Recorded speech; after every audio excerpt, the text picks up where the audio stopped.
عزیز انچو که شما دا مشاهده کنه که ادا سومالی نه، ادا بلوچستانی، ادا اوجا یه کشور یکی چه غنی‌ترین کشورانی گو بهترین منابع بهترین گاز و نفت باید ملت بلوچ چوب بی که دا وجه بی امکانات زندگی بکن. ये कपड़ा तो जिंदगी ना करना इलास्टिक के बस्त का इसी गोया ये कामिल है में चीज़ के क्या तमाम इलास्टिक बस्त का मैं मौजूदा जाम है इलास्टिक बस्त के तो जिंदगी करने गए तमाम कपड़ा के इनको जनिए नाश्ते में गिरफ्त ना करूँ मुतासिफाना दरामी वज़ियत है वह लोगों का शतों का असम बाद दी वज़ियत ख़राब मंजिल और अपने का शतों का अजीज दोस्तन हाँ जो कि शुमा मुशाहिदा करने का ये लोग बेचार कामिल और लोग तकरीबियाँ बेचार कामिल यानी इधर 90% तकरीबिया वो तो चंद दानक लोग कामिल परोश्तगा बाज़ याज दोस्तान हाँ गोशान के ये बिलागराई अजीज फ़कत खुद नमाई करना दोस्तान शुमाई के रहे दाखिले मसलन शहर यक जाय ये रश कने आप पाकशश करना शुमा माँ खुद नमाई ना कने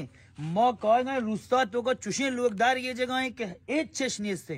हेच चश्नी से हत्ता शाम यक लास्टिक एक लोग सरा नहीं से शाह और भीतर वो चावला शुद्ध मदरसा कोबल पुरुष सज्जे हाश तकरीबन चंद रुस्तान दूर मासे तो यक के जाता जायदा था इधर गरीब नहीं शुमा वसाइल दा लाजिम नहीं इधर वसाइल खुराकी गेश्तरी चीज वसाइल खुराकी लाजिम है इधर वसाइल पतू मलाफक हेच चश्नी से पद फिर लोग का पिछले तवाबे और रुस्ता ये कश्केरानी ये वाजियत मर्दमान के लोग लोम तक और वसाइल है दाना ये रहा यखचालो ये कुल वसाइल कब तक वाता तो चा अमा मसले को पीसरम गश्ते दा इधर आशपजी बैगे ये अगर खुदाई न करता हमें आसबिला गिशे ये कुल कपरशन बनगरी कुल वसाइल कुल जिंदगी शन हमेशा दाना ये रहा और लोग के ये कुलन दराल तकरीबा और कह लातिया कुल 100 फंगुज़बीन यहाँ से लोम तक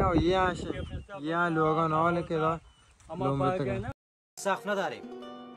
خاکمون تلاس ولی تو کپریم سیل زندگیمون رو برد با قرآن هیچ کس به دادمون نرسید